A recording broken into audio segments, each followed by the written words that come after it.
My name is Grace. I am a certified nutritionist. Today I want to share tips on how you can manage high blood pressure naturally. What are the natural things that I can do to help manage my high blood pressure? So to start us off, I'm going to go right in to the first point. The first thing that can really help you is adjusting your diet.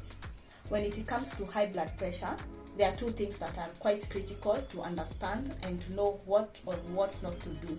So you need to be taking foods that are low in sodium and high in potassium. You might be wondering, what are these foods? So some of the foods that are known to be very low in sodium and are safe for you to take are fresh vegetables and fresh fruits. These are things like cucumbers, celery, bananas are very high in potassium and low in sodium, strawberries, things like broccoli, cauliflower. Those are some of the fresh vegetables and fruits that are advocated for lowering high blood pressure.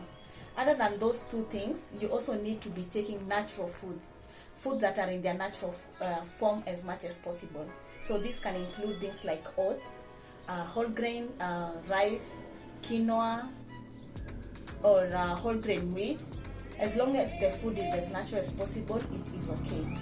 Then you can take things like fresh fish and chicken.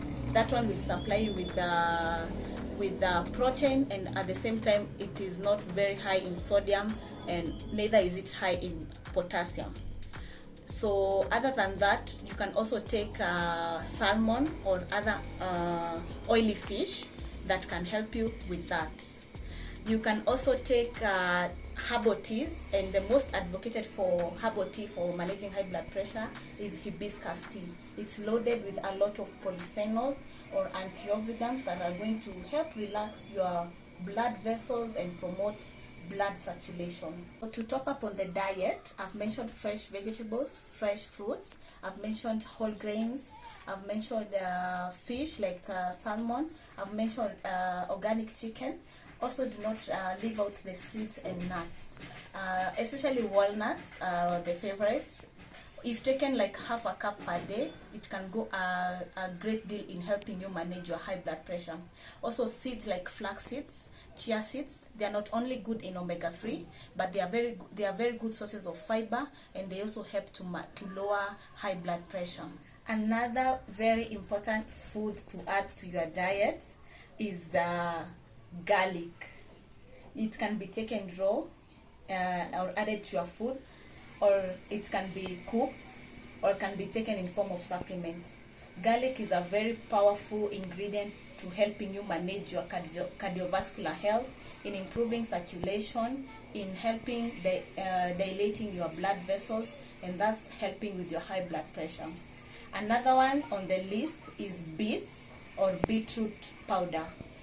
Beetroot powder can be eaten raw, or it can be added to smoothies, and it's also a very good nitric oxide contributor and vasodilator, and a very good ingredient for helping managing high blood pressure. After adjusting your diet and making sure that it's right, it's also good to know the foods that you can avoid, but I will not dive into that in this video. We can do that as a separate video, because there are many foods that you need to avoid and you need to know that are prohibited or are not encouraged for someone with high blood pressure. But right now I want to dive into the supplements that can help you manage your high blood pressure, even if you are on medication or you are not on medications. So the first and the most safe supplement that you can start taking is fish oil or omega-3 supplements. So you can take in dosage of between 1000 milligrams to 2000 milligrams. So another supplement that is very, very essential for high blood pressure management is magnesium. Many people know magnesium as a supplement that helps with the relaxation and contraction of muscles and sleep, but it's also a great aid in managing high blood pressure. It does that by relaxing your blood vessels as well, and increasing blood circulation to your whole body. So magnesium is a good one. You can do a dose of between 300 milligrams to 500 milligrams. On to the next, it's good to add strong antioxidants, and my favorite being CoQ10. It's a very, very strong antioxidant, and research has shown that it can reduce high blood pressure by 17 points or pins in your systolic pressure, and up to 10 pins of your diastolic blood pressure. So it's very good to include CoQ10.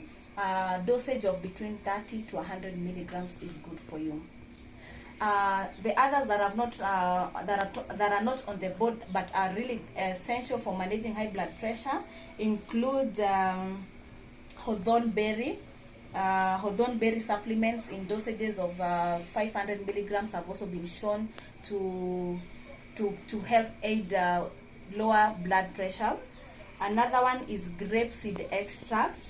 It is also a very good antioxidant and helps with blood circulation. Basically, it helps to maintain the integrity of your arteries and blood circulation. So that one you can do in dosages of between 150 milligrams to 300 milligrams. And then there is also L-arginine, L-citrulline. Those are amino acids that are known to be nitric oxide contributors, and they enable or make the arteries to be less stiff. So if the arteries are less stiff, blood circulation or blood pressure can be normalized. So you can add those ones to your supplements. And then not the least is garlic supplements. Garlic, as I had mentioned, you can take it as a food or you can take it as a supplement in pill form, especially the aged garlic, or what is known as Kyolic aged garlic, is really good to help lower high blood pressure.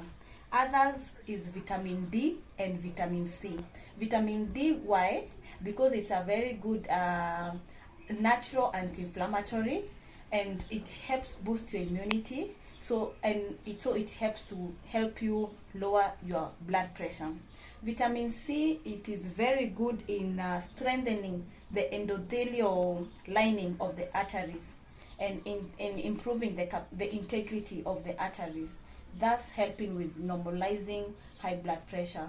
So keep note of those supplements that are really okay, and there is more, but those are the key ones that you can take. We are moving on to the third point. You've noted you need to adjust your diet. You need to also add some dietary supplements. But also these other 2 points are really, really key into helping you manage your high blood pressure. So sleep and exercise. Sleep, you need to have adequate sleep for you to normalize your high blood pressure. And the recommended sleep hours is between 7 to 8 hours of continuous sleep. And then exercise. Exercise doesn't need to be a vigorous one. You can start with practicing slow, deep breathing. So slow, deep breathing is essential in dilating your blood vessels and enhancing blood circulation. You can also do cardio exercises or strength training, but as long as you are doing any form of exercise, you are sure that it is going to help your body with even maintaining the correct weight, because losing weight or having optimal weight is very essential for you to maintaining normal blood pressure. And then on to the next one, and very important one, is stress management or stress reduction.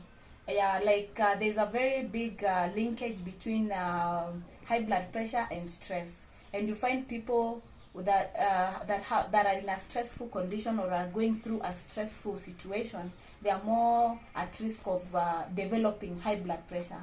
So knowing what is the trigger to your stress is very important, and reducing your stress levels is very important for you to lower your high blood pressure. Even as you apply these points that I've talked today, it's very prudent of you to consult your physician or your doctor when applying these points that I've shared to you today, to avoid any risk of complications So thank you guys, it's been a pleasure, and I hope that you learn one or two things from today's video. Goodbye.